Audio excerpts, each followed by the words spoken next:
On a beautiful Friday night, time for FC Frederick football here as they get set to host VB City FC. Pete Medhurst, Bo SK along with you. And Bo, obviously early here in the season, just 3 matches for those here in the Mid-Atlantic as we come to you from Warner Stadium in Frederick here tonight.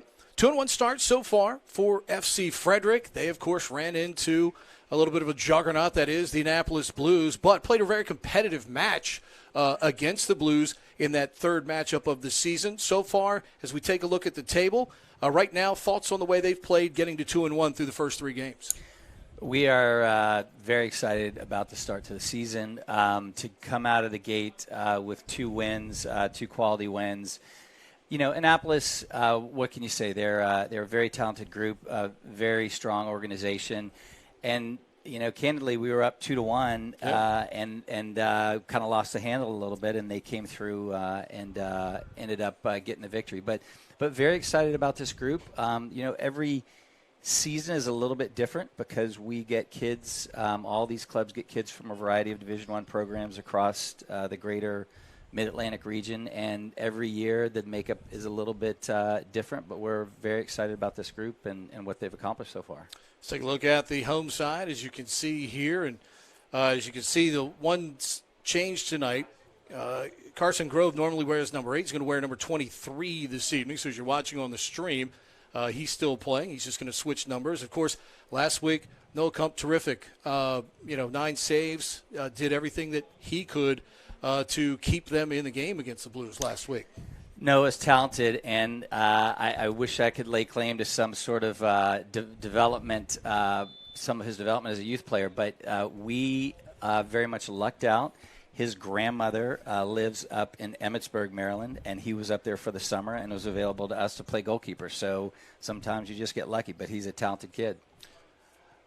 FC Frederick moving right to left here in this first half of play. You have the blue kits with the white stripes.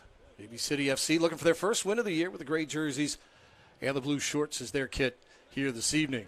There you see the aforementioned Carson Grove getting the ball up the field as he's wearing number 23 tonight. Good punch from the back by Villatoro, playing it wide to the far side. This opening minute of play.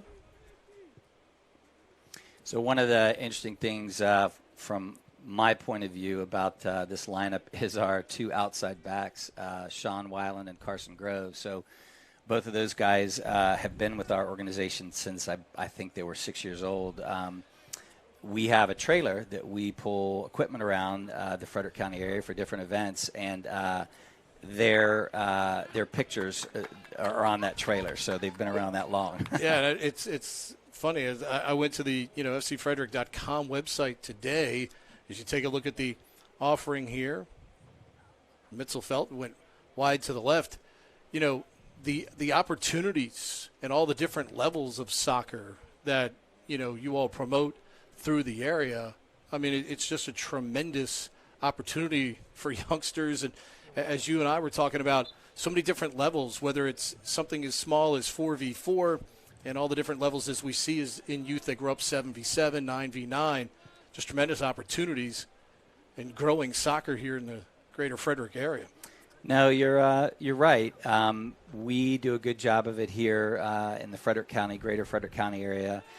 Other organizations across Maryland and actually across the U.S. have sort of figured out what it takes to create high-quality programming that allows talent to reach its highest level. A small story from my past, I'm from this area, and in the 80s and early 90s, there wasn't even club soccer here at all. Sure. So the fact that opportunities like this exist now, it's really nice for the community. FC Frederick continuing to keep VB City bottled up here. The opening couple of minutes. I was excited to see Jack Mitzelfeld get that first shot off. He had a wonderful goal against Annapolis last week. Just ball came to it, and he struck it well and just floated it over the keeper's head. And so if he gets going today, that'll be a really good thing for Frederick. One other thing I should point out, so these 2 teams out here are the 2 I guess, longest-standing members of the Mid-Atlantic Conference, and rivalry. I don't know if it's exactly the right word because they're probably the furthest opponent away, but we play them every year. Well, familiarity, yes, can get a rivalry started. Yeah. So. But it's nice. Steve Wagner, who runs VB City, has done a great job keeping the franchise in a good space and attracting talent and having a nice venue and all that stuff for a very long time. So it's always good to see his guys up here. Yeah, with a good takeaway in the middle of the field, getting it to Dempsey here in the outer third. He looks for the foul, does get the call.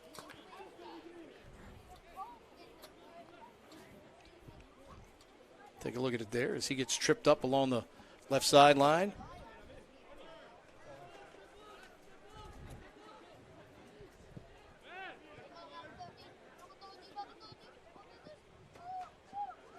Ball at the top of the area, cleared off the line.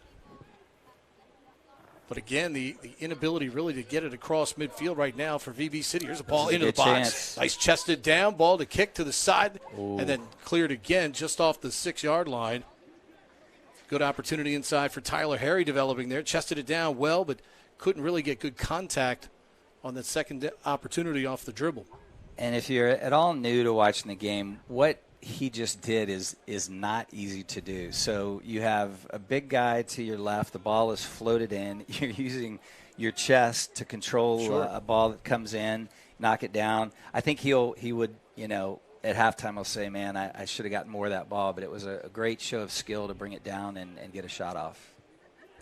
Again, the pressure right now is FC Frederick just not letting VB City out. And it's going to create even more opportunities for him here as we're into the 6th minute of play here in the first half. FC Frederick off to a 2-1 start. VB City still looking for that first win of the season. And as we were talking about the league as a whole and how many teams are actually in it, see some of the teams out in the western portion of the NPSL, you have some teams that have played as many as 9 games so far this early in the season. Yeah, it's the NPSL model is very interesting. So one of the things that's different about it is it's actually the league structure is it's a non-for-profit. So all of the clubs that participate are members and have a say in the direction of the league. And one way that manifests itself is each conference can set up a part of the season that fits their local needs and market. So there are areas of the country that have more, like the Mid-Atlantic has a 10-game season. There could be areas of the country that have a 20-game season. Now, the way they all get to the playoffs is the same, but you can see these differences based on what the different markets are interested in seeing. Again, another opportunity toward the top of the box. And again, VB City at least doing a good job of keeping things from the 6 or higher here. No clear shots so far for FC Frederick.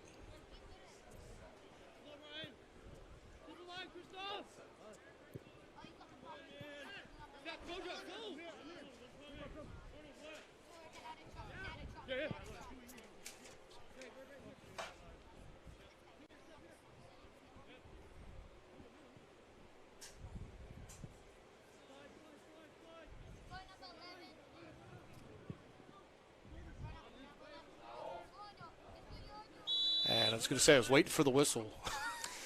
Yeah, it's interesting. So VB City is playing a high back line, which it looks enticing to an opponent because there's so much space to play a ball into. But sometimes a front line can get a little anxious or overexcited and get in just before the ball is kicked in, and then that's obviously when the flag goes up. Sometimes the linesmen make it a little interesting because there's a little delay before they raise it, so people start to wonder if they missed the call.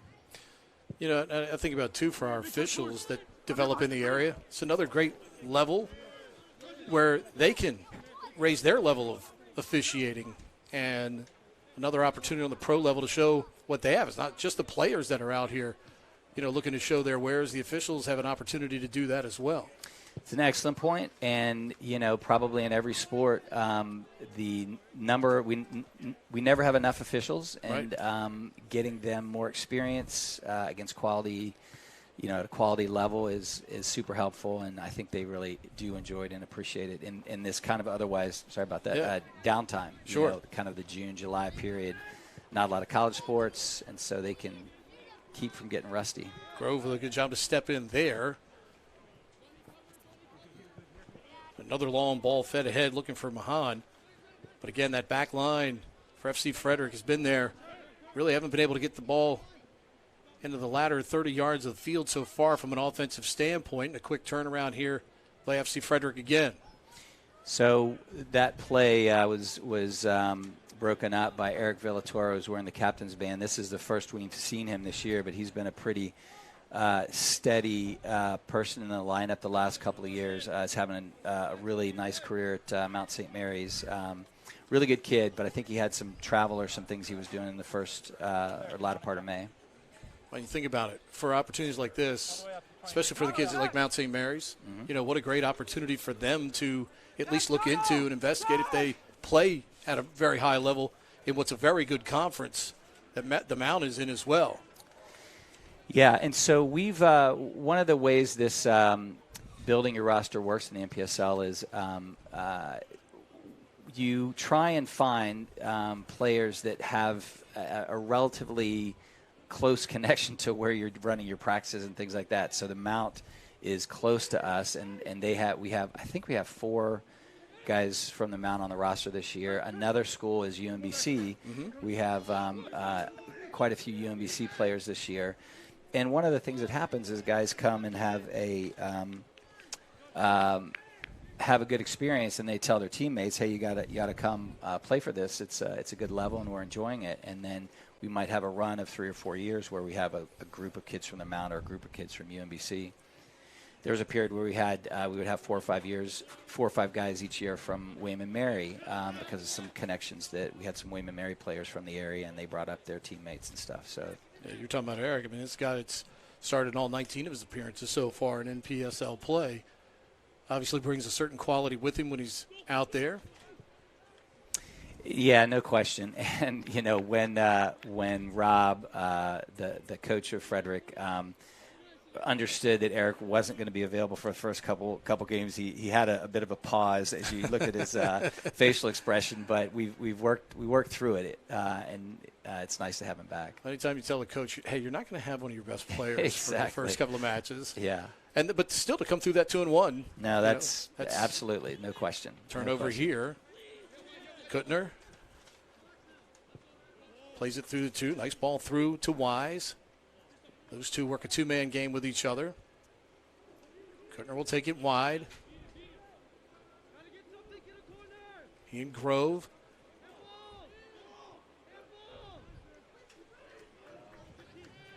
Grove able to clear it out.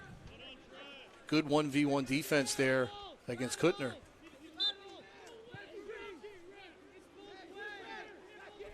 You can hear the VB City guys disapproving of the push call there. I think when they see that on film, I mean, that's a 50-50 play. If the ref would have said play on, I don't think anybody would have argued as vehemently. I think you're right about that. Officiating, though, someone who officiates 2 other sports, and I can relate, officiating is all about angles. This is by far the toughest sport to officiate. I don't care what anybody says. This is the toughest sport to officiate in the entire world because everything is about angles and the angles that the officials have. Well, probably another thing is I think it's the only sport where at the highest level guys do a lot of diving and stuff. Of course. Now, the NBA players will give them a run for their money. Every NBA player looks like he's been, drilled with buckshot every time he goes in the lane. But, no question, there's so much level of embellishment. But you're doing everything you can to try and get your team an advantage. Ball headed out by Vincent. But, again, FC Frederick stepping up, putting the long ball into play there. That goes sailing over the goalpost, over the netting, and it'll be a goal kick for VB City.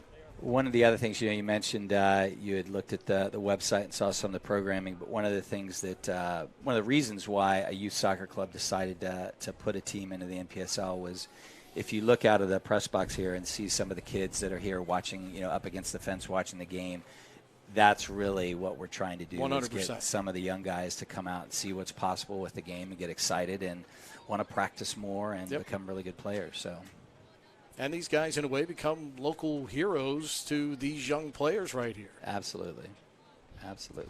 They also, so one of the things that our NPSL guys do, we have a couple of youth camps starting, I guess, in 2 weeks, and our NPSL guys work the camps as a way to connect to the community and have the kids get excited about seeing them and stuff like that. So, good job by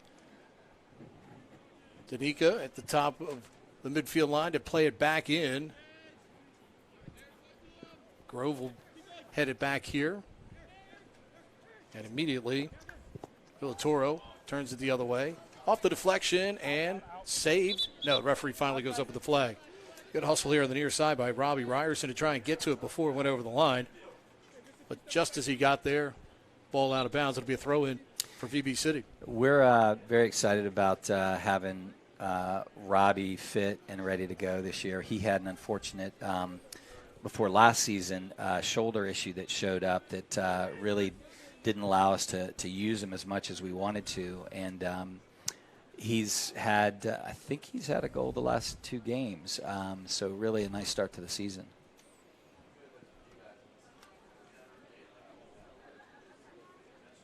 VB City, good job down there on the far side, but running out of room down the far side as well. Good job by the defense. Usher got to the end line. The defense just welcomed him to the end line. And eventually ran out of room. Usher, watching him in the pregame warm-up was devastating with shots from 20 to 25 yards out, putting them in. He'll be a guy to watch, obviously, with Kuttner here on the other side, who right now pressures Grove looking for the possession.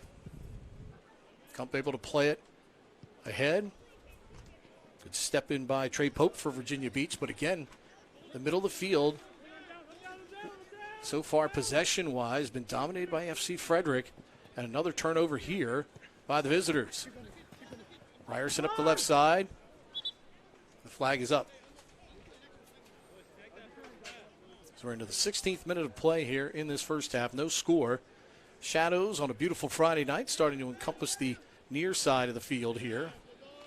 Good defensive play by Tyler Harry there for FC Frederick. Ryerson gets it ahead. Dempsey puts it right on frame. First real challenge of the game here from FC Frederick as Dempsey gets the long shot away.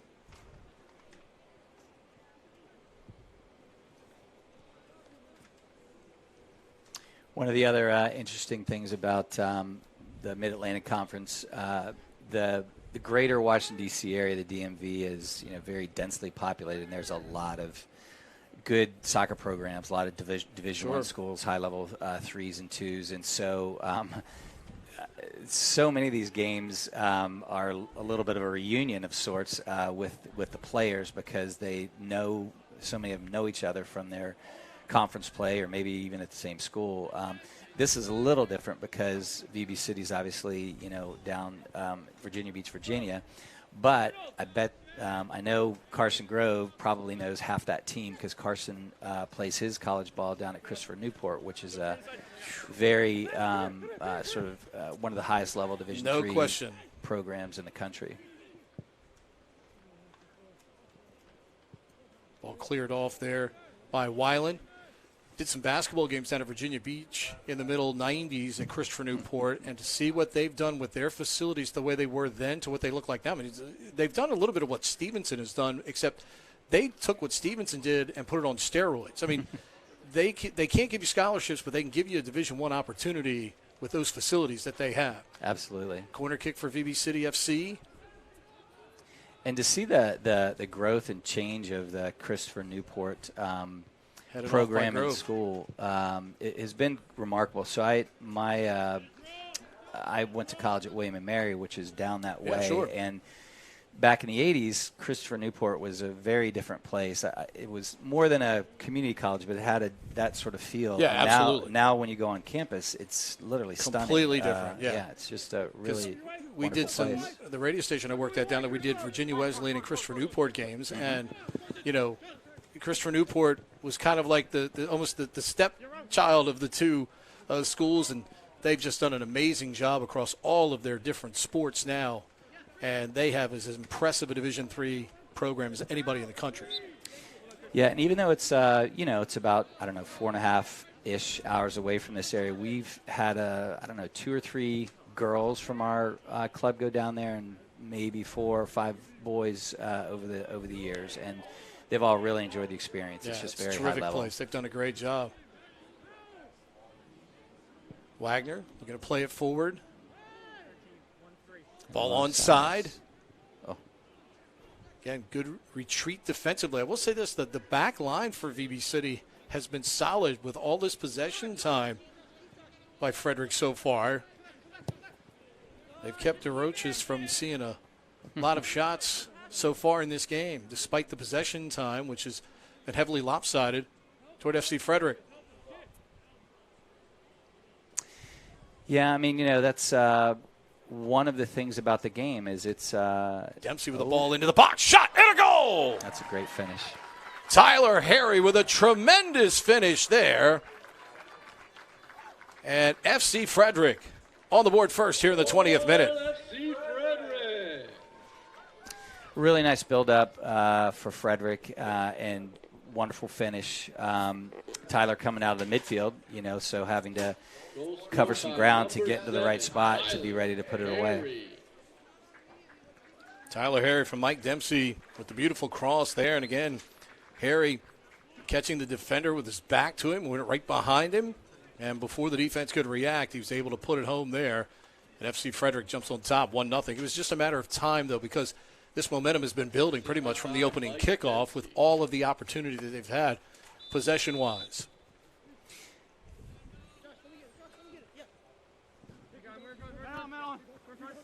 See if VB City can find some sort of counter here in this first half. And again, another turnover as Dempsey steps in again. He'll fire, and that's just wide. Yeah, VB City's got to be close with those type of mistakes like that. That was almost a gimme because. Yep. This Passage of Play brought to you by Griffith Energy Services, your trusted partner for all your heating, cooling, and fuel needs. Whether you need reliable heating oil delivery, expert HVAC installation, or emergency repair services, Griffith Energy has got you covered. Again, the visitors looking to get out of their own end here, and Grove steps in to keep them pinned down here. Harry, the goal scorer moments ago, looking to win this 1v1 battle in the middle of the field. Excellent tackle by Zach Golden for VB City, and now the whistle sounds, and they will call Harry for the foul here. And of course, Harry has to be escorted back by his teammates there for a moment. Referee comes over to have some counsel with Zach Golden as well. More verbal than anything over there, as there always is a lot in any form of athletics these days. There is a lot of verbal chatter on the field. Again, here's Dempsey coming in, looking to pressure again. Looking to poach here for Frederick. Trying to create another turnover as VB City has been a willing participant from a charity standpoint here in this first 20 minutes. One of the nice things about the game today versus the Annapolis game last week is the temperature is more favorable. One of the problems easily 10 degrees less here tonight. For sure. And, of course, playing on turf, a lot of benefits, but one of the downsides is when it's hot, it can magnify the temperature at 10 degrees itself. Those rubber pellets inside of all this turf that people don't see within the camera and the picture. I mean, you think it's just all green. You go down on that field, and when it gets hot, those rubber pellets almost melt into the boots. Well, one of the funny things is if people haven't ever walked on a field like this, they will leave at halftime and all have to take off their shoes and dump them out because there's a decent number of rubber pellets that collect in your shoes when you play. But the temperature is nice enough. It's really perfect to have the guy's energy level stay high and be able to be good with the ball and that sort of thing. So that's good. Nice back heel by Mahan here to set up. Ball into the box. It's a good save. Noah off his line there to come get it. The top of the 6. prevent any further damage. They tried to send Mahan through. The ball from Old Britain. So one of the things to look for out here is Frederick has been using the right side primarily to attack. If you look at a lot of the chances, and some of that sometimes is because on any team, most of your guys are right-footed, so they're going to tend to shape their body that way and hit that ball. But we really want to try and get Robbie Ryerson activated over here, and so hopefully they'll start to swing the ball over here and utilize the left flank as well. Yeah, he and Jonathan Yao both, as you just mentioned that. Robbie had his hand up here essentially because the defense they're back to those two, focused on that side of the field. It's obviously where the cross came from Dempsey to set up the goal by Harry that has Frederick on top here as we enter the 25th minute. Another long ball here looking for Kuttner down the right sideline. He's onside. Again, he and Grove meet again here on the right side. The shot off the side of the net. And it'll be a corner kick coming up here for VB City. Be interesting to see what they do here. So, there's a variety of ways that you can approach corner kicks. Most often people will serve it in, and there's sort of everybody runs to the ball, and if you have a big guy, and Christopher Newport, VB City has quite a few big guys. That's one way to redirect it on frame and get a goal. Last week, Annapolis had a really intricate corner kick play that involved a lot of short passes and actually got a goal off of it. It was really Trey Pope into play. Kuttner in the box here. Tries to turn, ball blocked. All Britain will fire, ball deflected out here to the right. Pope going to try and save it and will here in the corner. And again, it'll be another corner kick as the ball is off of Dempsey, out of bounds. So I don't know for listeners if they would necessarily know or understand some of the way you defend corners, but you'll notice there's two guys by the post, each post, and the idea there is if something is hit on frame but away from the goalkeeper, you have someone on the line to clear it out, and everybody else is sort of in the middle in the scrum almost, looking to get ahead on the ball and direct it out of the space. Kump did a good job to win that ball in the air, got fouled in the process, and sends it on its way for FC Frederick. But they nearly turn it over here. Good save by Grove. And that ball gets deflected out of bounds off of Golden. Yeah, that ball from Jonathan, I would have liked to seen him try to drive it over the right back's head for Robbie to run onto it, because I think Robbie has good speed, and a clip ball like that, sometimes you can really get somebody going in a positive way.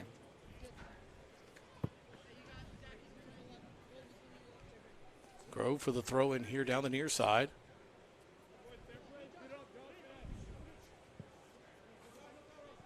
Ryerson and Golden. Golden able to win it. Looks to play it ahead here, All Britain. Into a very crowded middle of the field there, and an easy knockaway by Yao. And another turnover here. Yao did a little give and go, but just off his foot. Harry with a man on. Finds Villatoro. FC Frederick will switch fields here briefly. Ball looking to head it to Ryerson here on the outside by Yao. All Britain looking to feed it down the far side. Usher on the run down there. Tapped out of bounds by Weiland.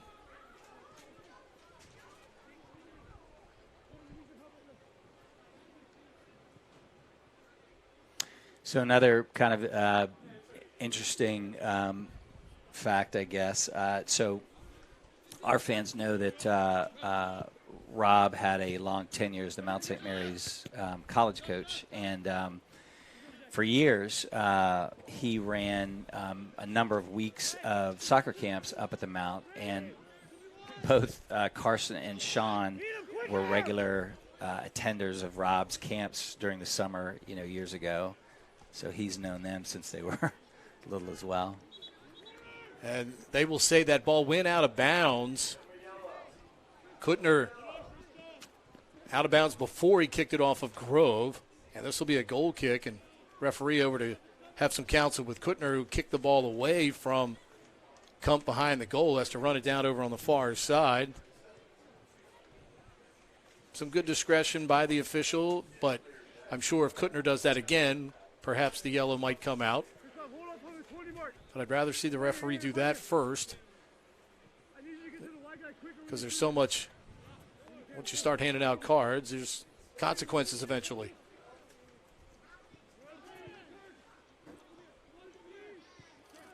Weiland inside for Dempsey. Now Yao. Yao with Kuttner coming on from behind. Able to get some space from him. Feeds the ball through. Comes through. Shot and a goal. Right place, right time. Deflection comes to you. And it's 2-0 FC Frederick.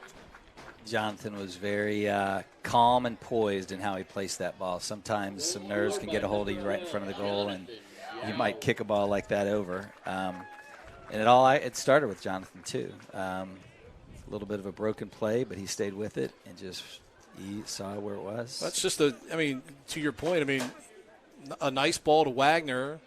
Wagner redirects, maybe not necessarily on purpose, but if the defense can't clear it, put yourself in a position. Yao simply moved. Sometimes all you got to do is make yourself available.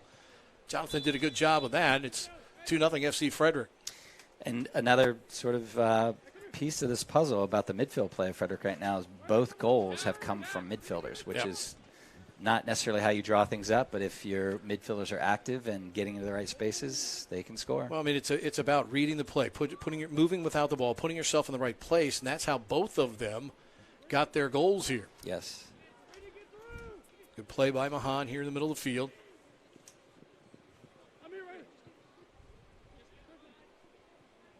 Wise to Albritton outside. He's got Kuttner to his right. Instead, feeds it inside. Shot gets blocked. Good job by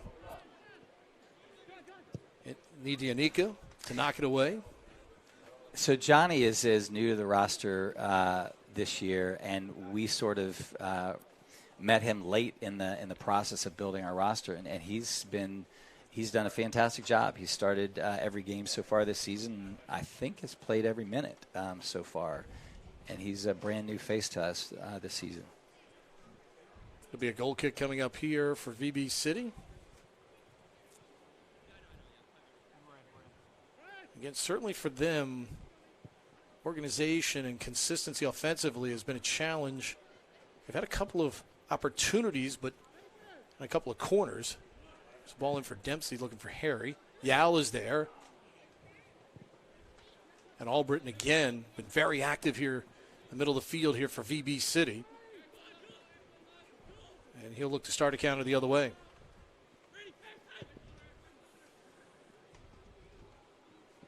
It's a good play by Eric. Yep. Yeah.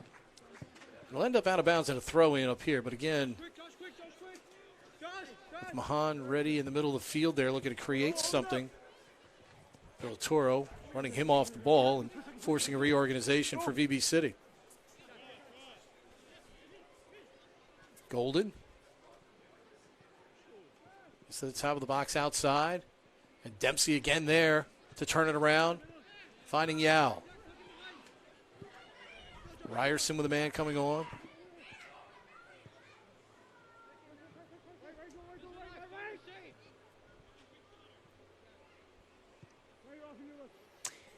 Yeah, still, we're 32 minutes in, and Frederick still hasn't figured out how to get Robbie Ryerson going a little bit. You can see he and Harry with their hands up saying, hey, there's look, nobody over here. Look this way, please. Yeah. Harry getting away from Albritton here, looking to create something. I'm betting it's going to be on the chalkboard at halftime from Coach Ryerson.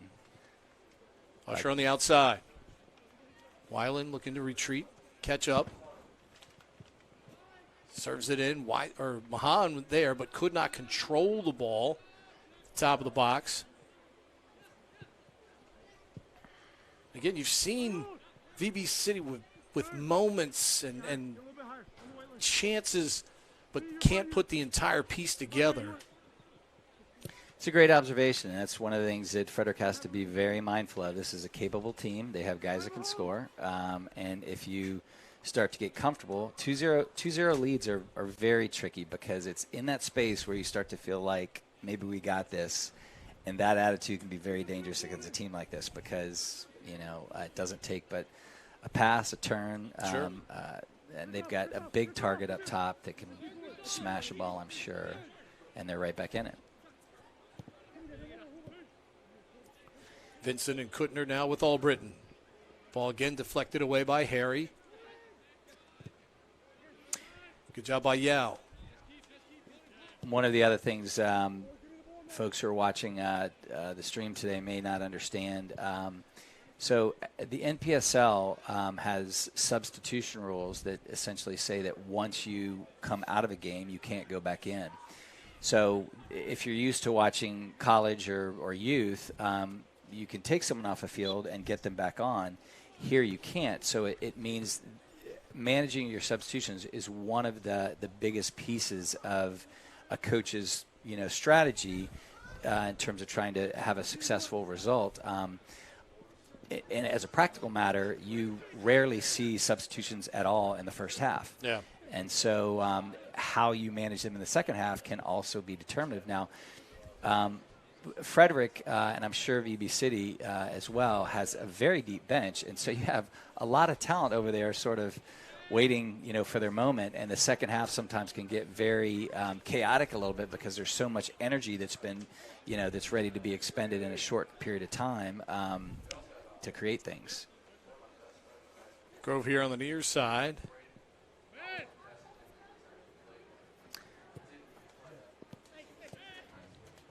Kuttner trying to put a little pressure on Grove. It'll be Wagner looking for Ryerson on the move. Able to redirect it, but obviously this Roach is there to I think Robbie would like save. to have another go at that touch. Got a little bit away from him. Christoph Kuttner here on the right side. He and Mr. Grove have been friends in this first half. Kuttner has not moved without Carson Grove being in the same neighborhood. And those are fun matchups to watch, though. Good back versus a good forward. Here's Yao with a step in to take it away. Trying to get around Albritton. Dempsey. And again, able to get a good opportunity toward the upper 90 there. This Roach just has to turn it away. It'll be a corner kick for FC Frederick. Dempsey's had a real solid first half here. And he's very speedy, and also another new addition to the group. Began his college career at Bucknell and is at Millersville now, I believe. And we met him because another of our very talented kids who's injured right now, Brennan Gack, had a connection. Oh, Ryerson on the redirect. Good try. And again, Desroach is there. Again, Ryerson able to get into some open space here. Albritton realizing it. No one stepping up in front of him. Albritton trying to get back to him from behind. But Desroach is there to prevent an opportunity to get to the far side.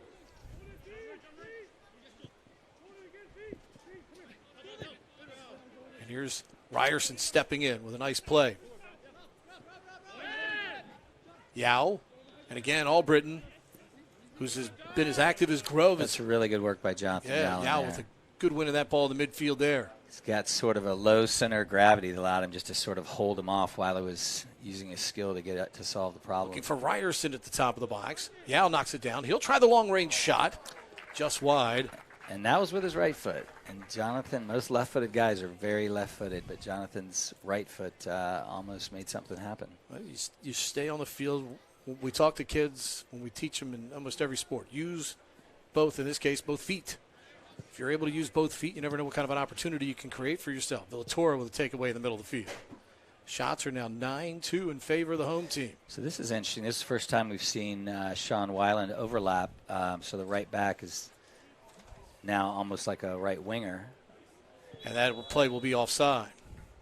And when you're able to do that, you have to be careful because if you lose the ball and they counter into that space, you're in trouble. Yeah. But when you can add another player forward, it's very difficult for the other team to figure out who's supposed to mark him and how to handle the situation. Albritton through the middle of the field to the far. Brings it back for Wise. He'll play it out at third here.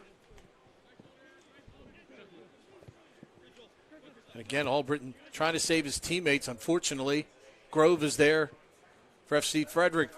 And here you have the other side, Carson getting forward on the left side.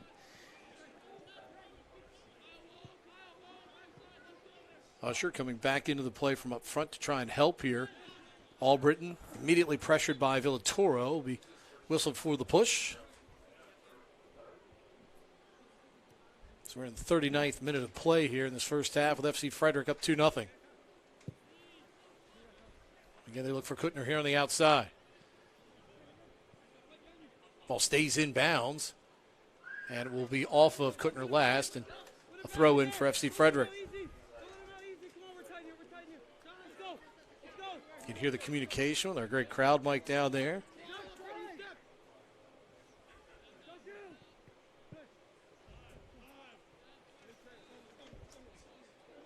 Koskis comes over. They'll change fields with Pope on the outside left.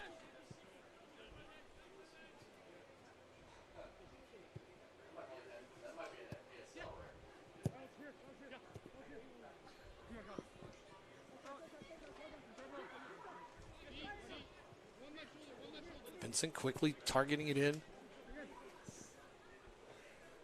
Gets it back here from Mahan.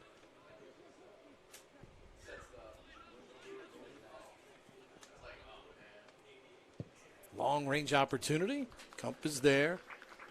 It's a nice shot, but everything has to be, stars have to be aligned for something like that to go in on keeper like Kump. Golden try from almost 30 yards away. Kump will redirect right side looking for Weiland. Weiland quickly, nicely done. Middle of the field, Mitzelfeld.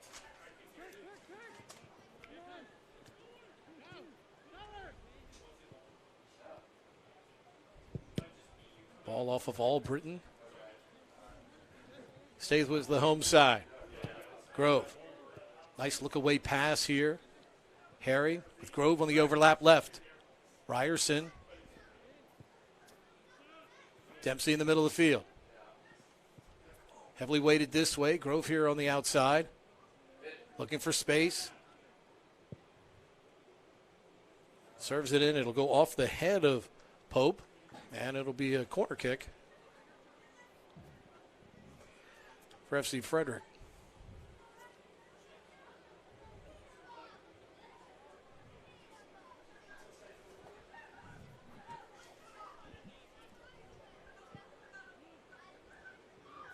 Jumping in with the header off the post and in. There you have it. Johnny Andrenica, that's that's a great goal. What a service from Weiland, but what an aerial. Andrenica into the air, off the pipe, and a 3-0 FC Frederick lead. But it all starts. This is a wonderful ball from Weiland off the corner, high in the air. Let his defenseman go way up in the air and win the aerial. Yeah, and one of the things to successful header goal on corners is what he did was he elevated and then he headed it down. Sometimes if you head it, up, the goalkeeper's hands are already there and it's an easier save, but down, and he actually touched the inside of the post. I mean, it really wasn't anything the keeper could do. That's really nice. Yeah, just a solid aerial there. Here's another takeaway. Yao in the middle of the field. Harry jumping up into the play here. Plays it outside. Yao back inside. Ball deflected away. And again, Dempsey right there to not let him out. Harry trying to win the 1v1 ball top of the box. Finally cleared by Jarvis. It's nice to see Sean with that service and getting an assist on that. An interesting story beyond just his length of time as a youth player in the club. So FC Frederick has two teams in its men's, what we call our pro side. It's and Sean, for his first 2 years out of or in college, was playing on our second team, and we've had our eye on him and knew his upside. And this year, Rob decided to bring him up to the NPSL side, and he's just doing a great job. Again, but that's part of that developmental system. You know, I mean, it's you and I had talked during the pregame about, you know, having developmental system, giving guys chances to get themselves better, to step up. Here's Ryerson coming toward the middle of the field.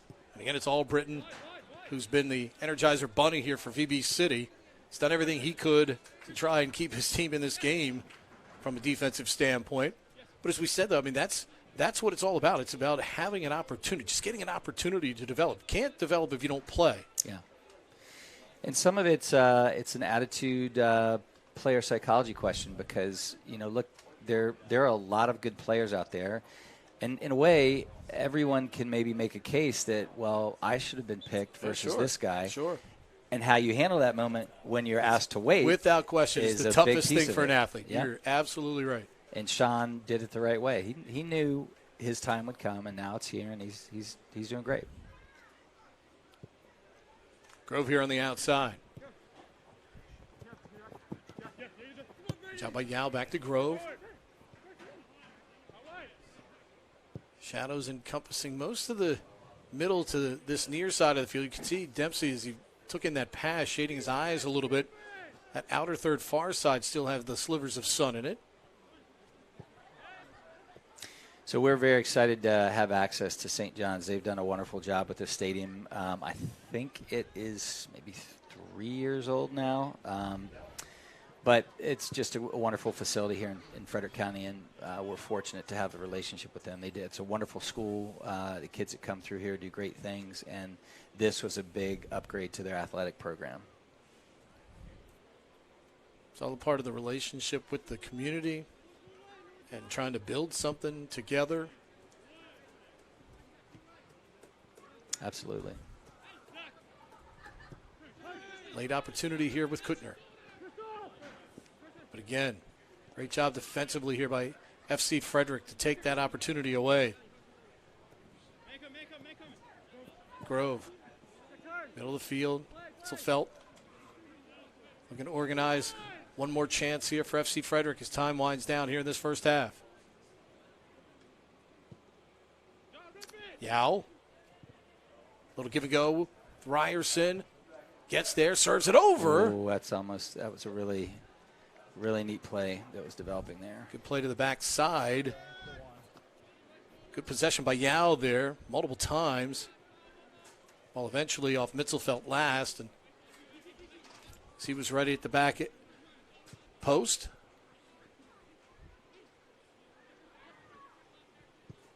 On to the middle of the field for Albritton. And again, taking away Ryerson. And that will be the whistle to conclude the first half. And a solid first 45 minutes for the home team here as they lead it by a count of 3-0. A reminder, tonight's game is brought to you by Griffith Energy Services, your trusted partner for all your heating, cooling, and fuel needs. Whether you need reliable heating oil delivery, expert HVAC installation, or emergency repair services, Griffith Energy has got you covered. Stay comfortable all year round with our top-notch customer service and unbeatable expertise. Visit GriffithEnergyServices.com to learn more. That's GriffithEnergyServices.com. Stay warm, stay cool, stay comfortable with Griffith Energy Services. 3-0 FC Frederick here at the half. We'll be back in a moment.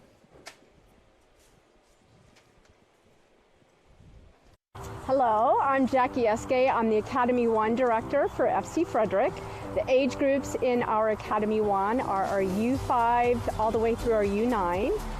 So it covers 5 age groups for the Academy 1 program. One of the unique things in the Academy 1 program is the development of coaches, a little bit different than any other part of the club. We rely exclusively on volunteer coaches, and then I will start getting them acclimated with coaching youth, which is a big difference than probably the experience that they have with the game. My name is Tim Ennis. I have 2 sons in the FC Frederick Club. A couple of seasons ago, Coach Jackie brought me in to help coach the Academy kids.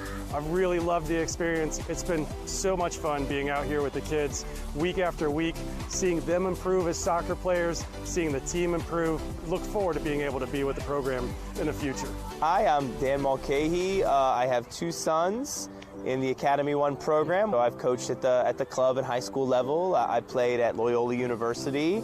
Obviously, I'm a parent, but because I have some experience playing and coaching soccer, I, of course, volunteered my services to help coach. I think just the fact that every kid has a ball, every kid's on the field, everyone's playing all of the time. We keep the kids moving. There's not a lot of sitting around and listening to coach draw up X's and O's on a chalkboard. At this age, that's just a waste of time. They really should just be playing and exploring and finding a love for the game, and that's really what we're doing here, which is great. We try to catch them being good is the term that we use. Use positive influence to make them feel confident. We've been very successful over these years. A lot of our coaches came in, had some interest in the game, and have gone forward and gotten their national Ds, their national Cs, and a couple their national Bs. As far as this club goes, you're not really going to find a better sort of coaching format or playing format for little kids and their development as a player. My sons especially are excited about doing the moves and sort of built-in self-challenge opportunities that the club provides with their curriculum. So yeah, overall it's just been a really great experience as a parent and as a volunteer coach. We've created very specific curriculums for each age group, as opposed to just kind of taking general guidelines. For example, like U8, let's play 4v4, where now we have benchmarks that we want to see with each age group.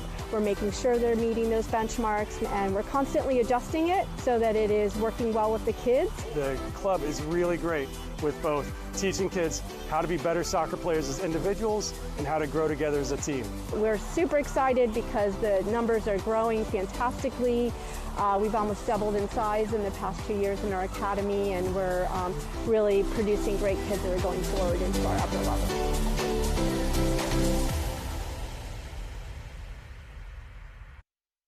Hello, this is Chuck Homey. I'm the Marvelous Mercersburg Camp Director, coming to you with another great camp this year, 2023, here at the beautiful Mercersburg Academy. This year, we're excited. We've set a camp record. We have 123 campers here, 20 staff members from the club, which is just fantastic. We're excited to be here. It's a beautiful facility, great dorms, dining hall is awesome. The soccer facilities are second to none. Indoor facilities, the natatorium, the kids get to experience all of these things. The camp has been really fun so far. Like, it's not just soccer, there's a bunch of fun activities for the kids to do. Swimming, tie-dyeing shirts. They're gonna have a competition later for who has the cleanest room. There's a ton of different games and drills that help you improve your soccer skills. The coaches and counselors here are super nice and helpful and help you and improve your game. We just finished tie-dyeing. We get to take back a shirt, and it's kind of like a souvenir and a memory from having fun at Mercersburg. We get to take a break from doing soccer, and we just get to hang out with our friends. Yeah, it's also a time to talk with your friends and figure out what kind of skits you're doing. So the best part about camp in general is when you're just hanging out with your friends and having a good time. And when you're at the session, you get to learn more about soccer than you would if you were just sitting at home. Today is the Mercersburg Skills Fest morning. Kids have a lot of fun with this.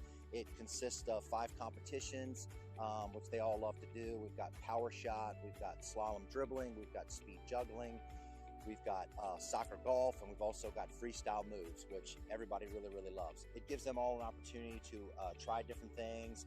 We've already gotten juggling records out here this morning, and they have a lot of fun. There's a lot of excitement for it. It's also really fun to see how competitive the kids are, just laughing and cheering each other on, but wanting to get the best score. Skills Fest was so fun. My particular favorite was the shooting. Oh, I like the shooting ball. That's wrong. Yeah, I like the freestyle. We're here at the annual bathing part of the camp. This is a lot of fun. It's the makeshift slip and slide down the hill here. The kids absolutely love it. Behind us is an awesome slip and slide that all of us just went down. It's incredibly fun! We wrapped up last night with our FCF Broadway night and all of our skits, which were amazing. All the campers did a great job, had a blast, had a lot of fun. We had an awesome counselor skit as well. All the skits last night were super funny, and everybody enjoyed making them. We're out here on the last day playing 7-on-7 for these boys. It's nice to see after 3 days work, having them put it all together for a little tournament at the end. We just did the counselors game once again. The counselors won. It's a pretty commanding victory. I had most assists in that game, so I'm proud of that. Unfortunately, I hit the post. Still a little upset about that, but I'll get over it. We're going to finish up here soon and give prizes out for our campers of the week and our futsal winners and mini tournament winners and all sorts of things like that. And as you can see, we're here at a beautiful place with beautiful grass fields and excellent players, and it's really just been a top-of-the-line week here at Mercersburg. Everybody's having a great time when they're here, so it's just really fun. It's a lot of fun. The food is great, and I think everybody should come and enjoy it. The best part about camp is we get to share it with our friends! Yay! And we hope everybody comes back next year.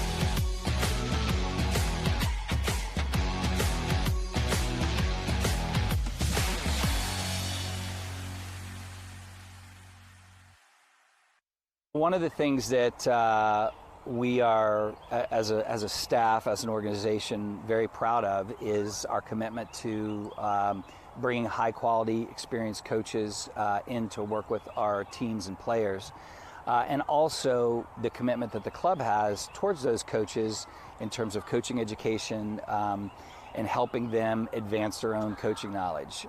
So currently in the club, we have between 60 and 65 licensed coaches. In the U.S. youth soccer world, you can have different licensing levels. The highest level is A license, then B license, C license, D license. We have, I believe we're at 3 or 4 A licenses. We have, I think it's 8 B licenses, 10, 12, 13 C licenses, and then the rest D licenses. That level of commitment to get a license, you're giving up weekends and weeks, and you're doing virtual learning, and you are getting evaluated via video and in person about how you're handling kids and running sessions. So it's a big commitment, and to have that many licensed coaches is something that we're proud of. Every year we take in the range of 20 to 30 coaches to the United Soccer Coaches Convention. This past year it happened to be in Philadelphia. We were informed that we had got more coaches than any other club in the country, which is sort of strange, being in a relatively small community here in Frederick, Maryland. And things like that cost money, but we know that investment in what the coaches learning and education brings back so many benefits to the families that are involved in our organization.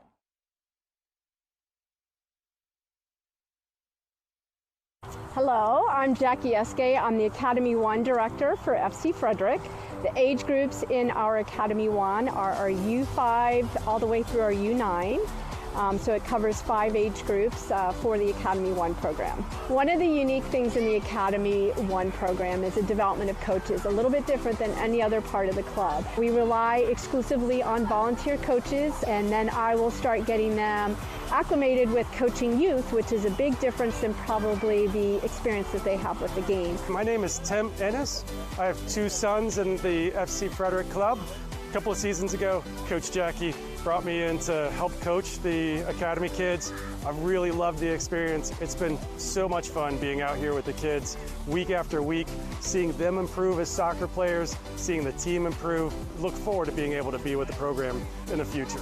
Hi, I'm Dan Mulcahy. I have 2 sons in the Academy 1 program. I've coached at the club and high school level. I played at Loyola University.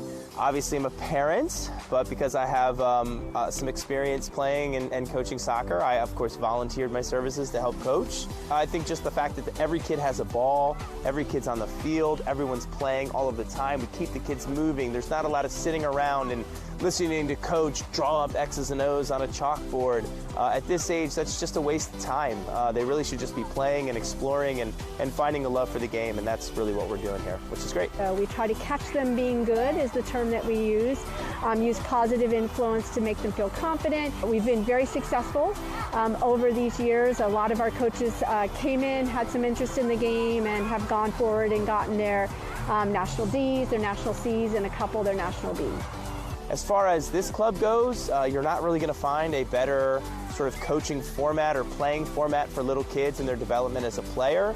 My sons especially are excited about doing the moves and sort of built-in self-challenge opportunities that the club provides with their curriculum. So yeah, overall it's just been a really great experience as a parent and as a volunteer coach. We've created very specific curriculums for each age group, as opposed to just kind of taking general guidelines. For example, like U8's Let's Play 4v4, where now we have benchmarks that we want to see with each age group. We're making sure they're meeting those benchmarks, and we're constantly adjusting it so that it is working well with the kids. The club is really great with both teaching kids how to be better soccer players as individuals and how to grow together as a team. We're super excited because the numbers are growing fantastically. We've almost doubled in size in the past 2 years in our academy, and we're really producing great kids that are going forward into our upper level.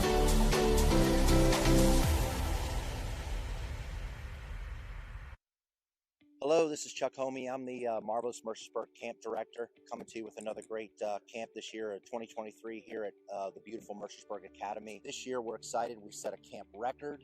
We have 123 campers here, 20 staff members from the club, which is just fantastic. We're excited to be here. It's a beautiful facility, great dorms, dining hall is awesome. The soccer facilities are second to none. Indoor facilities, the natatorium, the kids get to experience all of these things. The camp has been really fun so far. Like, it's not just soccer, there's a bunch of fun activities for the kids to do. Swimming, tie-dyeing shirts. They're gonna have a competition later for who has the cleanest room. There's a ton of different games and drills that help you improve your soccer skills. The coaches and counselors here are super nice and helpful and help you and improve your game. We just finished tie-dyeing. You get to take back a shirt, and it's kind of like a souvenir and a memory from having fun at Mercersburg. We get to take a break from doing soccer, and we just get to hang out with our friends. Yeah, it's also a time to talk with your friends and figure out what kind of skits you're doing. So the best part about camp in general is when you're just hanging out with your friends and having a good time, and when you're at the session, you get to learn more about soccer than you would if you were just sitting at home. Today is the Mercersburg Skills Fest morning. Kids have a lot of fun with this. It consists of 5 competitions, which they all love to do. We've got power shot, we've got slalom dribbling, we've got speed juggling, we've got soccer golf, and we've also got freestyle moves, which everybody really, really loves. It gives them all an opportunity to try different things. We've already gotten juggling records out here this morning, and they have a lot of fun. There's a lot of excitement for it. It's also really fun to see how competitive the kids are, just laughing and cheering each other on, but wanting to get the best score. Skills Fest was so fun. My particular favorite was the shooting. I like the shooting ball. That's wrong. Yeah, I like the freestyle. We're here at the annual bathing part of the camp. This is a lot of fun. It's the makeshift slip and slide down the hill here. The kids absolutely love it. Behind us is an awesome slip and slide that all of us just...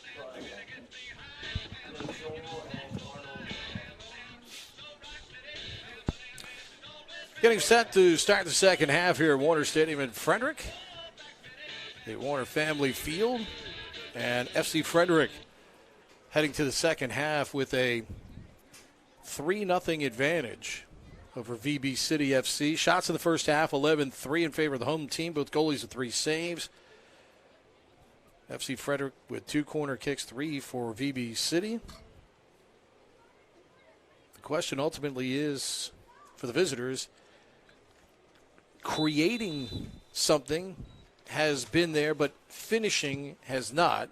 It's the one thing that has held VB City back here, as most of the possession time heavily tilted toward FC Frederick in that first half of play. But VB City was not without opportunity, certainly with a couple of corner kicks. My guess is in the locker room, the coach talked to them about the final ball into their attacking players. They were handling the ball well in the back. They would find their midfielders. But turnovers like this, the ball played wide there. That's the kind of play right there, Bo, that really haunted VB City. Yeah. Too many giveaways in the middle of the field, ladder third, that made some of the opportunities easy for FC Frederick to maintain possession. And eventually, there's another one right there. Yao stepping in. Yeah, that's it's actually uncharacteristic for VB City as a program. So, I don't know the exact makeup, but they may have got some new some new faces this season, and they're working through some issues because they're usually very, very good about ball management and no giveaways or unnecessary turnovers, that sort of thing. And they may start to solve it as this game goes, or it may be the next game or the game after.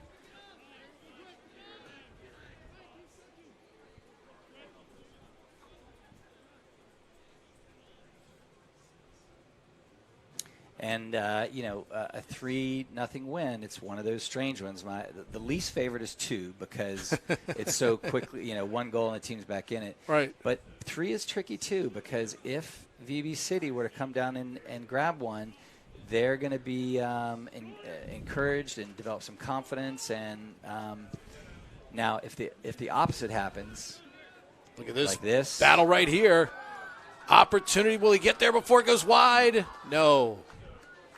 If FC Frederick gets a 4th, then it's going to be a long second half for VB City.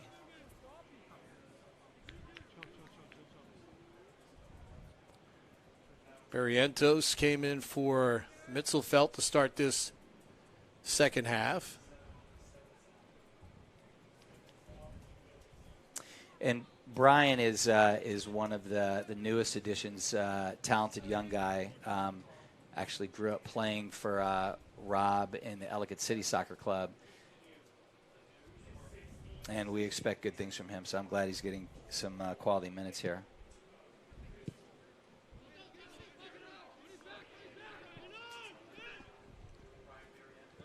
Villatoro working with Mahone back there. Garrett Potts on for Tyler Harry. Harry had a goal in the first half. Brian Barrientos. Seeing Brian Barrientos, 2 subs for FC Frederick here in this second half.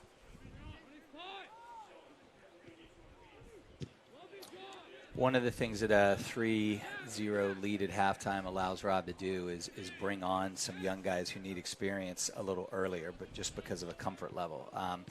If the game was tighter, so for example, last week against Annapolis, when it was 2-2 at halftime, it was another 15 minutes maybe even 20 minutes before he started bringing subs in. And, of course, too, depending on what, maybe you get an injury later on in the half. Always concerned about that potentially somewhere down the road as well. No question. Dempsey here on the near side. Cleared off, and it'll be throw-in for FC Frederick. So Barrientos and Potts. Barrientos 16, Potts 4 here in the second half. Ooh. And that will be a foul. Jarvis called for the foul, contesting the throw in there.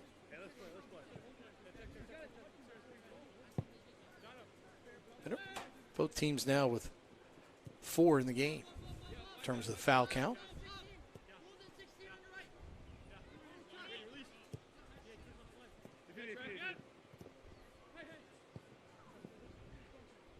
Everybody bunched up here on this near side, and that ball tapped away by Pope.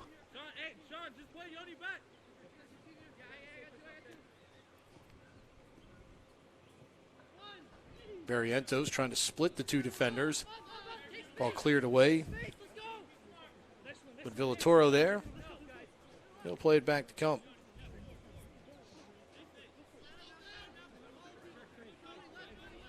Into the 51st minute, and a 3-0 lead for FC Frederick. Ball headed forward, but obviously nobody there with Ryerson.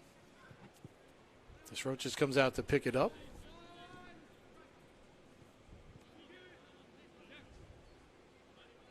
You'll look to redirect here.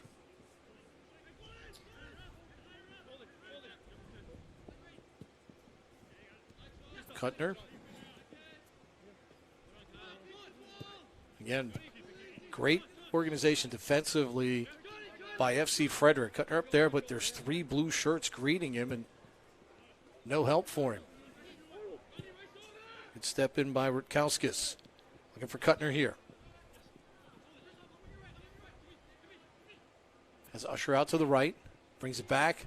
Taken away by Wagner. Yeah, it's another example. So a play that had some promise just sort of fizzled. What would have helped was some movement from some of the other VB City guys as Kuttner was driving the ball forward just to get into a different space and give him some options. But it really, because the movement wasn't there, it allowed FC Frederick guys just to collapse on him, and all of a sudden he was facing like 3 guys. Draniku had a goal on a header earlier in a corner. He'll play it forward, but just roaches off the line. Easily pull that in. Pope up the left side. The service for Kuttner just way too long. Yeah, they're going to need some better balls to get going. It was a good run. The idea was good, but the ball, nobody could get to that.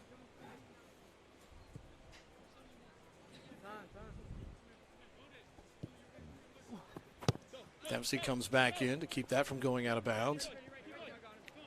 Weiland will switch fields. Villator over. Wagner.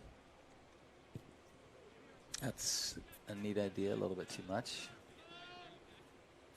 Interesting, though, that the first couple of balls have been down the left side, like we were talking about during the game. It was underutilized in the first half. My guess is that was brought up in the halftime speech, and you'll see a few more balls heading towards the left side this game, or this half. Wise to the outside for Pope. Albritton. Wise in the middle of the field. Mahone plays it outside.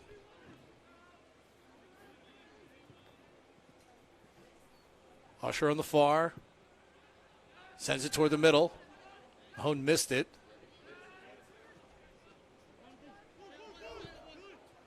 Another good takeaway by FC Frederick. Jonathan Yow's having a very strong game. Defensively, he's winning balls. He's playing balls that are thoughtful, and he's connecting his passes, and he's getting shots off. And got a goal. Potts here on the outside. Going to get around Pope. Toward the box. Barrientos. He'll earn a corner as that ball deflects off Rutkowskis. Out of bounds, and a corner for FC Frederick. Third of the match for the home side.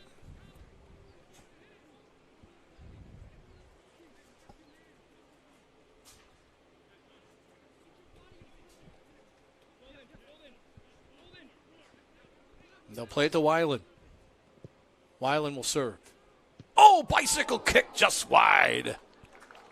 Wow. Awesome ball from Weiland inside that time, looking for Potts.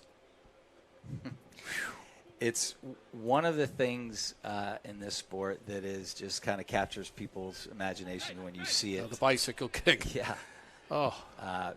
Probably made famous by someone who's no longer with us, Pele, but sure. it really is a signature skill in this sport. But again, it's the quality of the ball that Weiland sends in there that allows him to have that opportunity.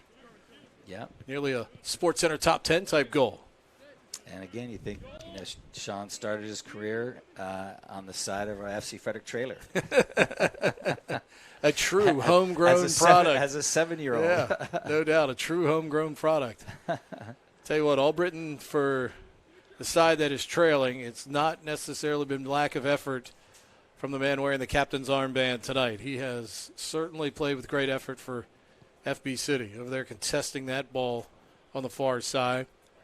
And Coach Ryerson, though, has to be happy. Team up 3-0, but not resting on its laurels. Still playing with that same aggression, contesting, creating here in the early moments of the second half. Yeah, he's going to be happy about that and satisfied with the way everything really has gone so far, and just hopeful that the guys keep delivering and concentrating, not making silly mistakes, and then being aggressive going forward. Usher and Mahone exchange passes. And that'll be offside as the flag is up. But you see what Kump did there. Even though it was offsides, he came out and grabbed it and then held it. And that's sometimes keepers can push it with their hands, and it pushes it into a dangerous space, but he grabbed it and held it. Dangerous ball there. Kuttner almost able to come in and take that away. Weiland can hear the thump of the boot. Sroach is there to prevent Ryerson. Off of Kuttner out of bounds. It'll be a throw-in for FC Frederick.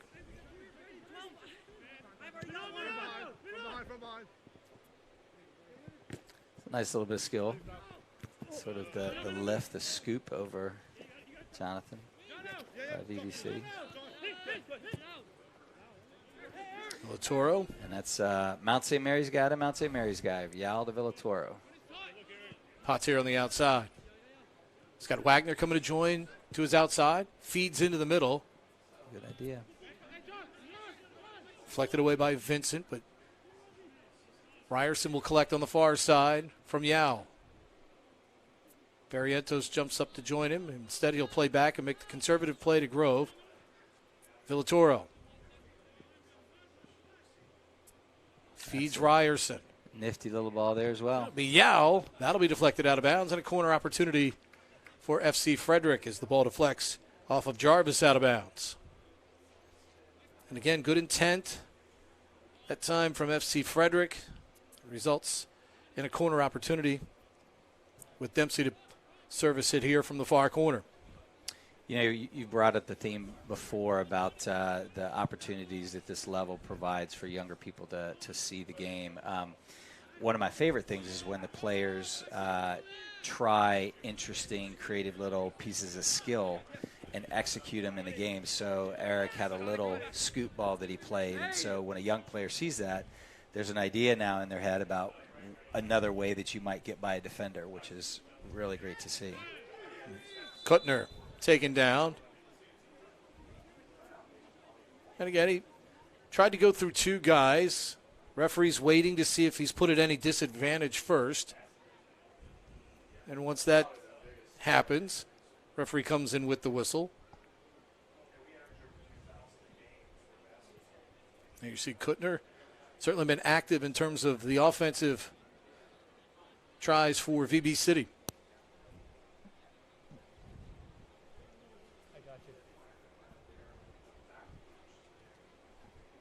This will be Golden to come up and serve here with the direct kick.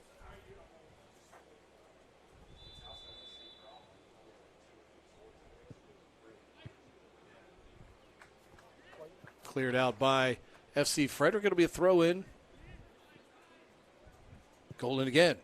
Sends it in. Kump reads it perfectly. Makes the catch for another save. Kump, so the one thing you notice about him, everything seems so fundamentally sound. Everything with him. No wasted movement. Always seemingly in the right spot. And it would be great for me to be able to say he also was on the side of our trailer, but he's not from our area. We just lucked into a very talented kid. No doubt about that. Proven to be very talented so far this year, helping the team to a 2-1 record so far, looking to improve to 3-1 in the table. And here's Albritton. Again, hustling to create an opportunity here for VB City. Albritton fires, and again, Kump makes the save. And it'll result in a corner opportunity for VB City. But again, it's Albritton. Still one guy all night for VB City, man. 5 has been in the middle of all the action. Yeah. I mean, it's interesting, his decision to take that shot. The angle wasn't great. He hit it well, but there wasn't a lot of room to, kind of get the ball in. Kuttner with a chance. It looked like he actually, that play, had a couple guys that he could have potentially slid it back to that may have had a better angle. Particularly with Kump drawn to the near post. But, player in the moment, you make a call, and sometimes those balls go in, so can't fault him for it.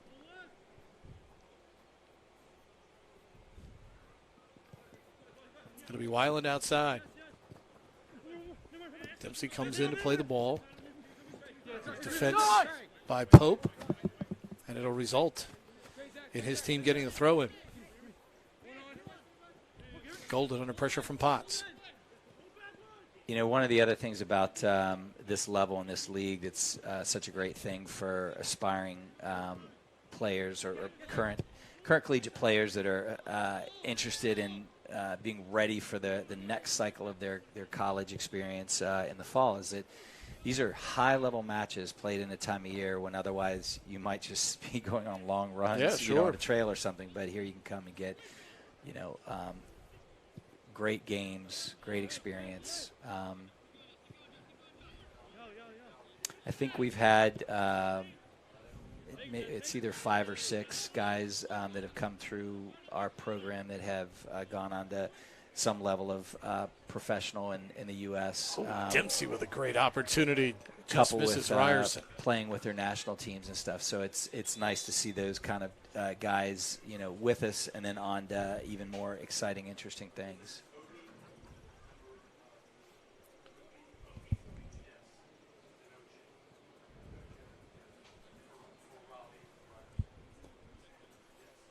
Dempsey, who's been excellent playmaker out on the wing tonight, good creator. He's also been a good two-way player. In for FC Frederick, number 14, Obi Anoji. There you see Obi Anoji comes on for Robbie Ryerson. So I'm excited to see Obi. We met him last year. He showed up at one of our tryouts, and he's a young kid, actually new to the area, and we gave him an opportunity on the NPSL team, and he did some great stuff last season. And then he had some commitments our first couple games and is available this game, so it's great to see him back in the mix. He had a couple of big goals for us last year, and he's got great speed. There you see it getting by the guy. Onside. Well defended by Vincent. Roach is able to keep it from any further damage, and Gold in the middle of the field looking for Albritton outside here. Wagner immediately putting pressure on, forcing a retreat and a reorganization.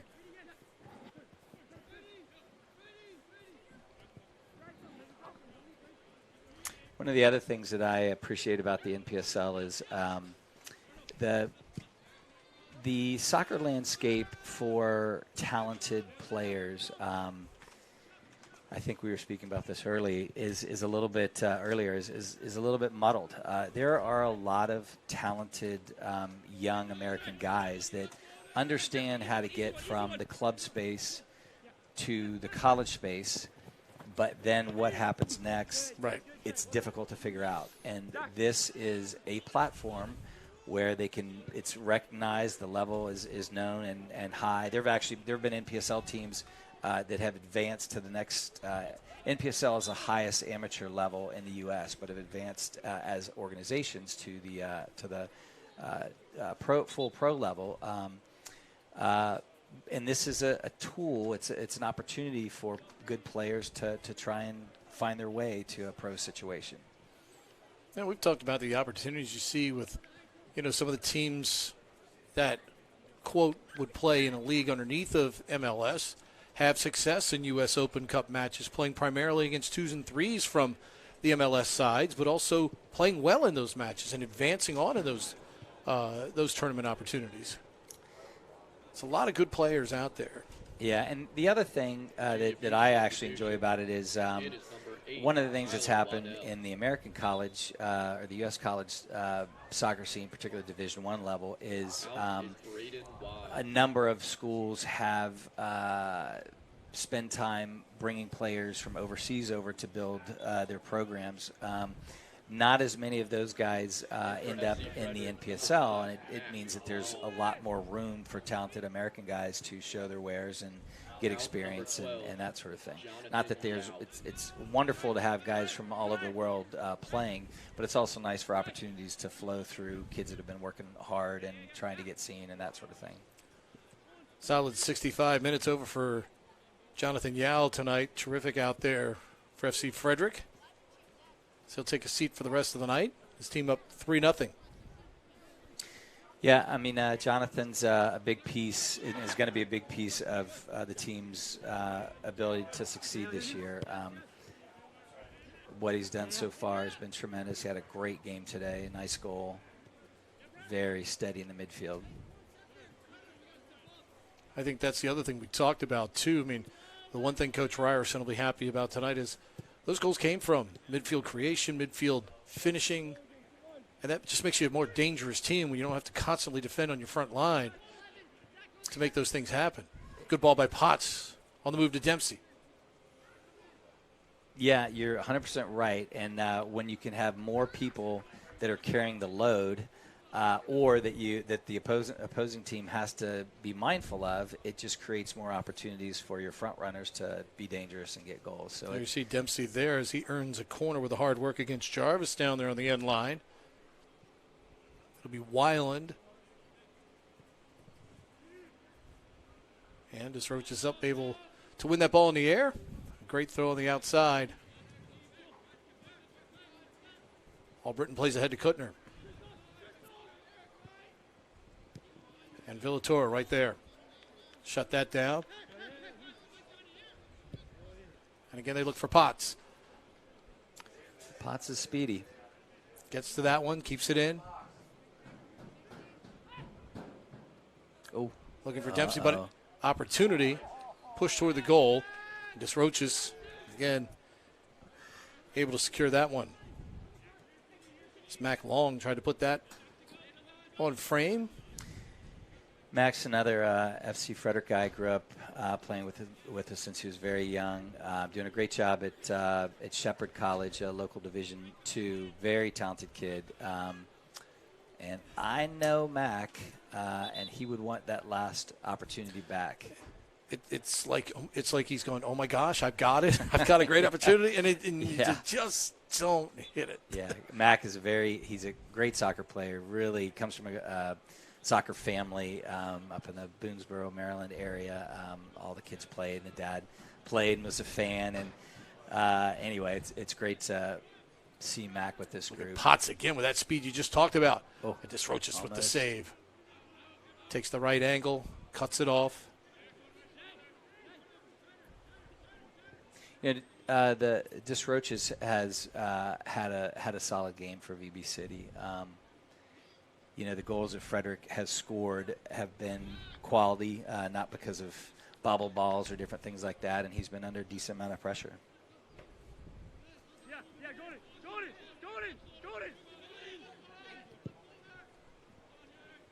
For Usher down here on the near side.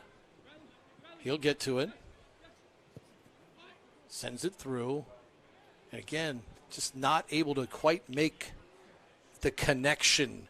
Again, you get there, and you just can't get the connection on the other side. As we remind you, this passage of play brought to you by our friends at Griffith Energy Services, your trusted partner for all your heating, cooling, and fuel needs. Whether you need reliable heating oil delivery, expert HVAC installation, or emergency repair services, Griffith Energy has got you covered with all of your needs.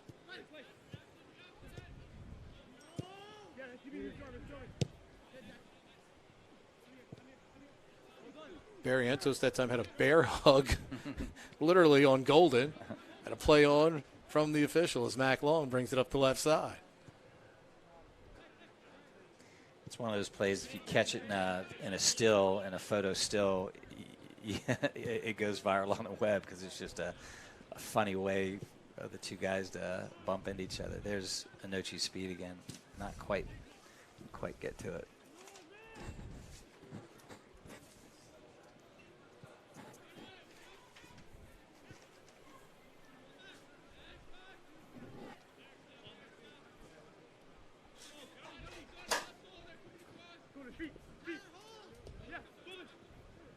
Barrientos grabbing on to Golden there. He was able to keep possession. Albritton comes to his aid. Usher switching sides. He primarily was on the right side.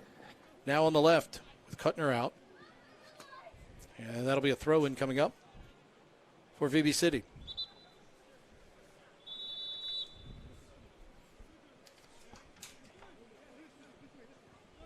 So this is only the second time we've had a live stream like this, and we had really a great many wonderful comments thanking us for the quality of broadcast last week and saying that they had a great time if they couldn't make it down in person.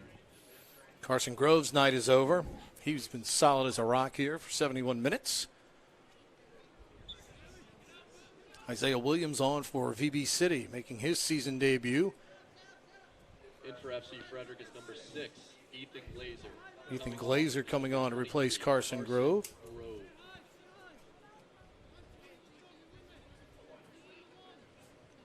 Ethan's someone that we think is going to score some goals for us at some point this season. He's a new addition this year, younger guy, Mount St. Mary's guy also. Wagner. Again, good job by offensive guys coming back into the play to help. And Potts now, who came back to help, now with possession as he's challenged by Albritton. Play on, says the referee. Potts loses it there. VB City with Golden coming back the other way.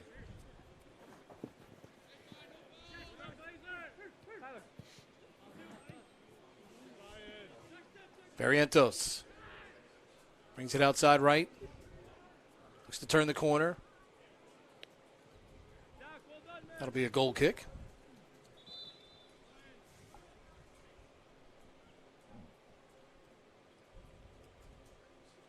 There you see Potts and Albritton. The referee saying continue on.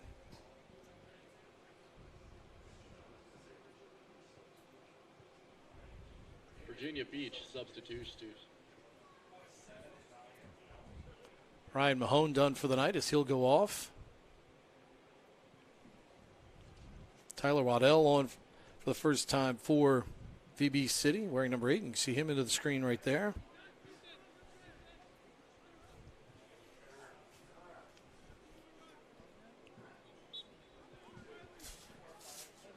Nate Newberry, number 2, comes on in the defensive end for VB City. That'll be a push. Yeah, it's the right call.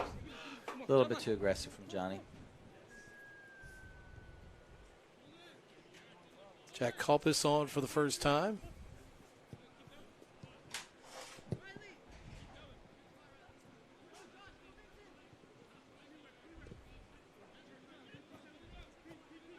In for Virginia Beach is Nate Newberry and Jack Kalpis.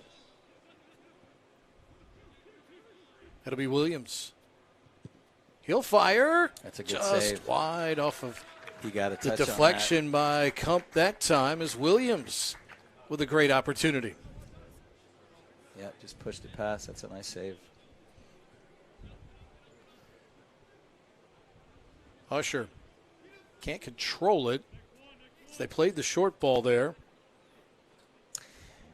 It's still early in the season, but Noah's performances so far, if we were starting an early season votes for potential MVP, he's going to be on that list for sure, because in some years, you know, it's the mix of guys you get, you never exactly know, but goalkeeping is always a big piece of a team's success, and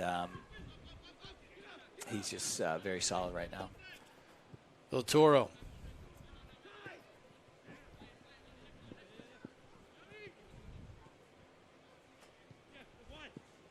Andriakis comes through the middle of the field, looks outside here. Glazer. Oh, excellent change. Plays it outside for Wagner. Wagner, the nice chip. Ball goes high in the air. And it'll be Newberry.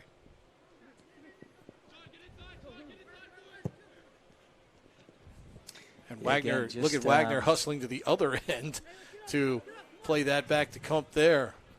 And, you know, again, you understand the idea that it was a good idea with that ball, but the execution, it needed to be a much better ball for that play to be successful for VB City. Barrientos.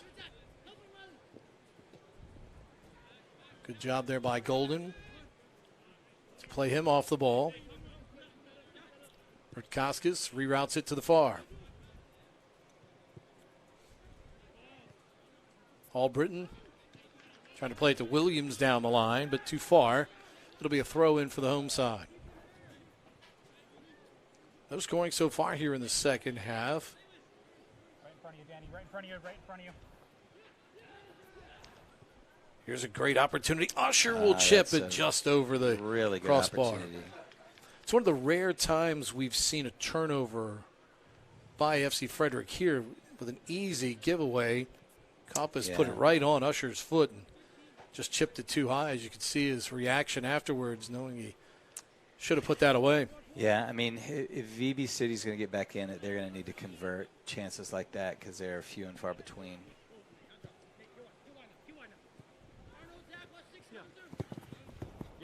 Excellent play there by Newberry to knock it away. Wagner with the throw in down the line. Off of Glazer, out of bounds. Back to VB City. And it's interesting just the versatility of Kyle Wagner. So for the first half, he was in the midfield with a very strong group in the midfield. And as Coach Ryerson made some subs, they were able to put him as an outside back. And he's played a decent amount of outside back so far this year, so very versatile because a central midfield and outside back aren't ordinarily positions that you see swapped a lot. Player versatility helps, though. You can do both. Again, that's what keeps you in the lineup. Absolutely. The more you can do, the more you can help the team. It's Barrientos. Does a good job. Now here's Aniche. Some speed.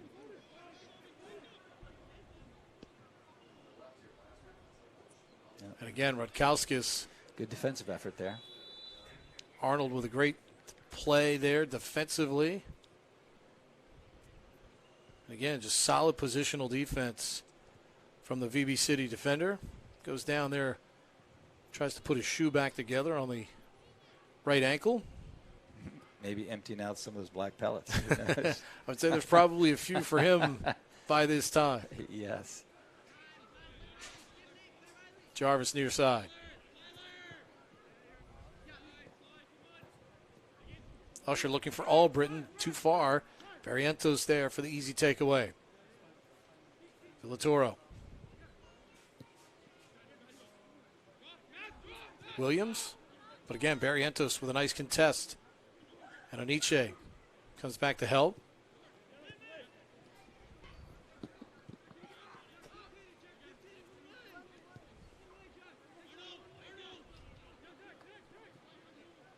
Villatoro. Again, he'll use Kump, who comes out. Driaka here on the near side.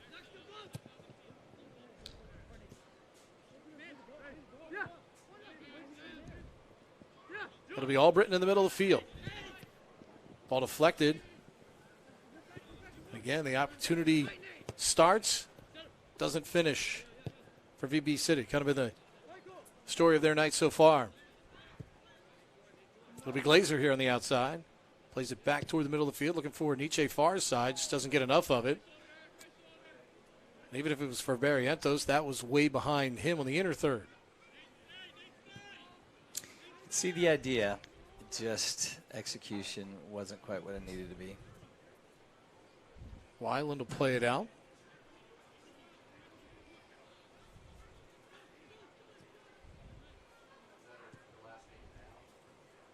Rutkauskas comes to help. Ball on the far side, off of Barrientos last. And chance for VB City to try and build something here, but again, great effort by Potts, disrupting that. Newberry here on the near side. Albritton. The ball outside here for Usher. Working against Wagner. And again, Usher unable to service there as it goes off his foot out of bounds.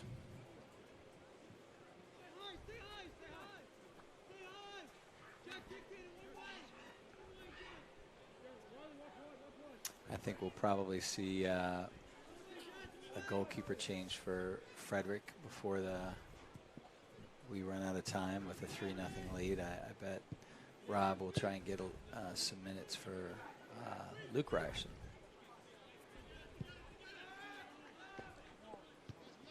Frankoskis there. Golden.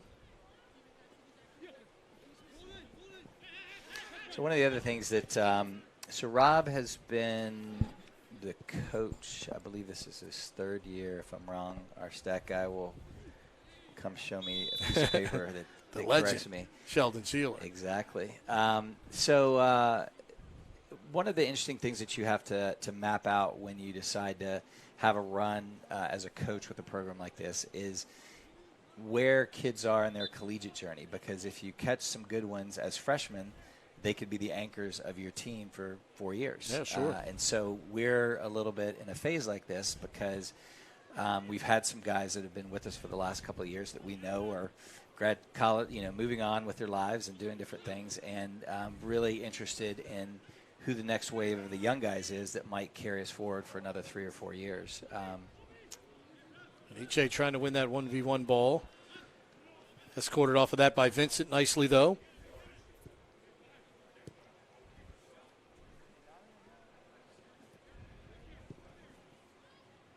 Potts saves, yes, and now the late whistle. Tough call from about 45 yards away, but called. And we'll get the substitution you were just talking about. There you see Rob Ryerson, the team manager for FC Frederick. Lucas Ryerson will come in, play the final 10 minutes roughly here. A solid night for Noah Kump. Another solid night for Noah Kump and an opportunity for Luke.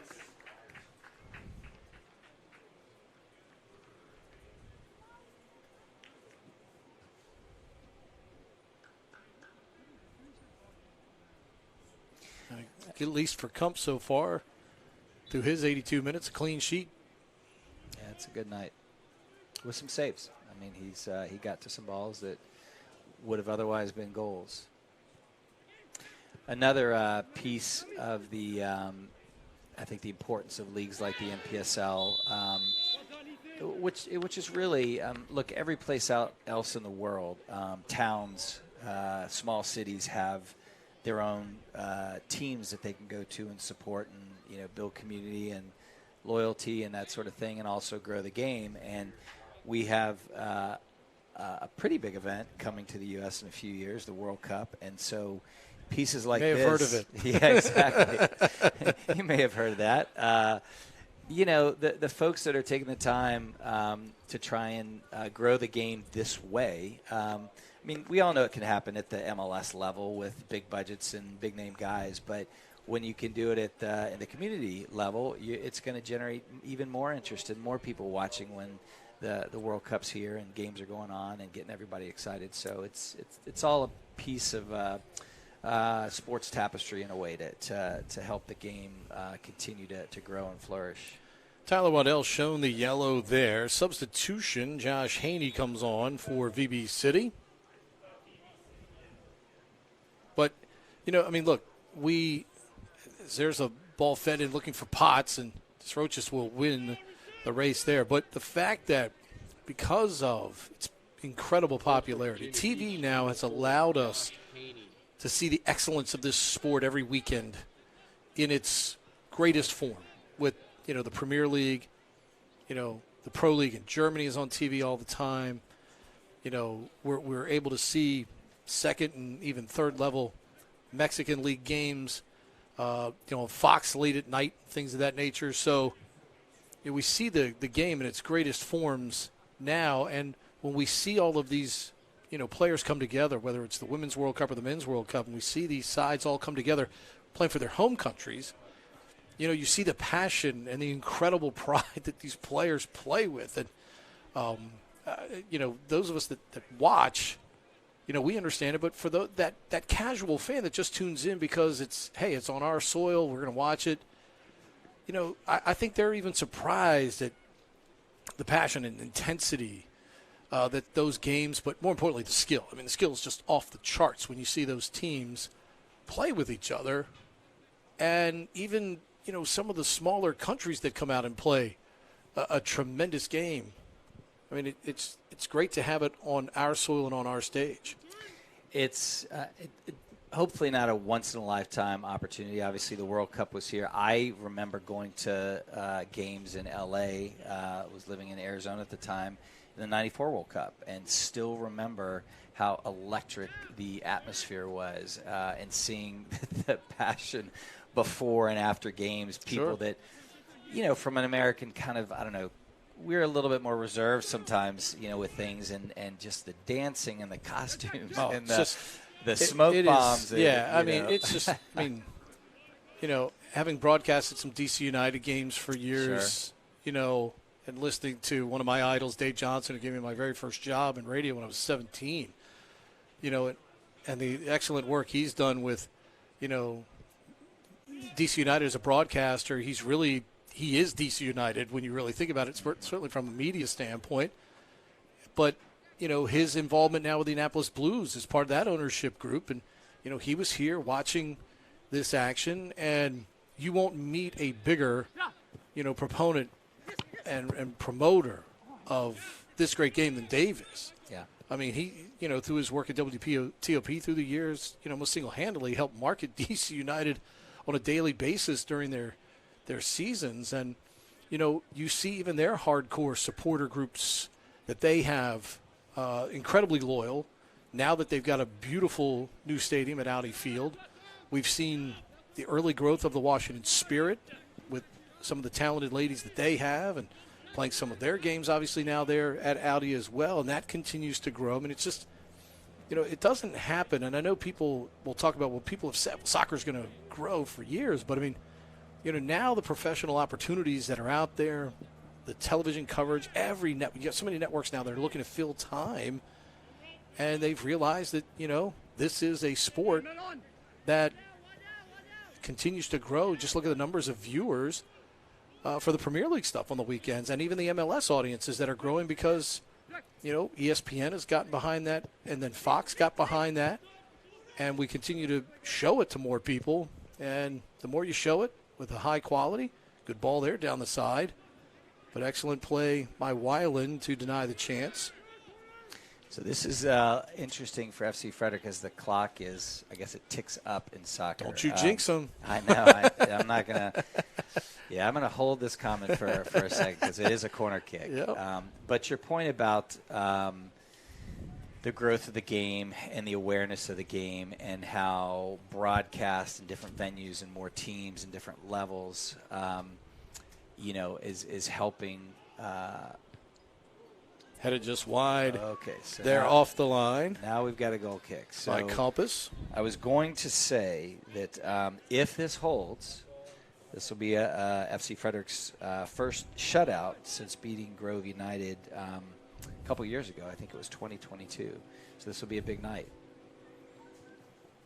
Another piece to the puzzle, I guess, that you present in terms of the game and its growth and the way it happens is next week something pretty exciting is happening down in North Carolina. It's called the soccer tournament, and a lot of people, it emerged last year. Basically, it's a 7v7 outdoor event with a $1 million winner-take-all prize. And it goes Wednesday through, I think, Sunday or Monday, and there's some of the biggest clubs in the world that have put teams in, and lots of teams from across the U.S. We actually have 3 former guys from our NPSL program that have found their way on the teams down there, and it's a really interesting version of the game. And one of the things about seven-a-side is all the things you love about soccer, which is the skillful play and goals and seeing the athleticism up close happens there because the spaces are much tighter. So I expect a lot of people to be watching that version of the game next week. $1 million will draw your attention. It certainly will. It certainly will. Certainly as a viewer, more importantly as a player, that'll pique your interest. Yep. So until they find out that a lot of it has to go to taxes, but it's still a good chunk of change. There you see Albritton and Villatoro after Albritton gets shown the card for the challenge there. Obviously no ill intent from Joel. I mean, he's just been hustling all over the field. By far the best player on the VB City side tonight. Referee checks with Villatoro to make sure he's okay as time winds down here. Shots are 18-10 in favor of FC Frederick. 6 corners for VB City and 5 for FC Frederick. And the final whistle sounds, and the 3 first-half goals from FC Frederick hold up here as they win it tonight by a count of 3-0. They advance to 3-1 now on the season, and I think 3-1 after 4 games, when the only loss coming to the team at the top of the table, Indianapolis Blues, but also the game after that game, team came back and really took control of this game right away. They dominated the first half possession here in this contest, and they never really gave VB City a chance to get into this game here tonight. And I think that's probably the one thing Coach Ryerson will be very happy with, the way the team responded from a tough game against a good opponent last week. Yeah, I think on so many levels, Rob and the guys are going to be excited with this result and where they stand right now in the overall season. Last season was a little bit rough. We had some games that didn't go our way, and they've done it with a different mix of guys. What Rob is able to pull into each game and think through where positionally everybody needs to be to get these results, he's doing a fantastic job. The guys are doing a great job, and this is for 100% one of the best starts in the history of the NPSL program, and it's still early. This is just 4 games in, so this is a really good space for the guys and for Coach Ryerson. Yep, no doubt. Midfield offense coming through in glowing colors here tonight for the home side as they win it by a count of 3-0. Tonight's game brought to you by Griffith Energy Services, your trusted partner for all your heating, cooling, and fuel needs. Whether you need reliable heating oil delivery, expert HVAC installation, or emergency repair services, Griffith Energy has got you covered. Stay comfortable all year round with our top-notch customer service and unbeatable expertise. Visit GriffithEnergyServices.com to learn more. That's GriffithEnergyServices.com. Stay warm, stay cool, stay comfortable with Griffith Energy Services. That'll do it for us here tonight. Our thanks to all of you, as always, for watching. Our thanks to Sheldon Sheeler for providing the numbers, and Paul Garza and our technical crew for bringing you all the sights and sounds of this one here this evening. For Bo Esque, I'm Pete Medhurst. Once again, your final score, FC Frederick 3, VB City FC 0. Good night from Frederick, Maryland.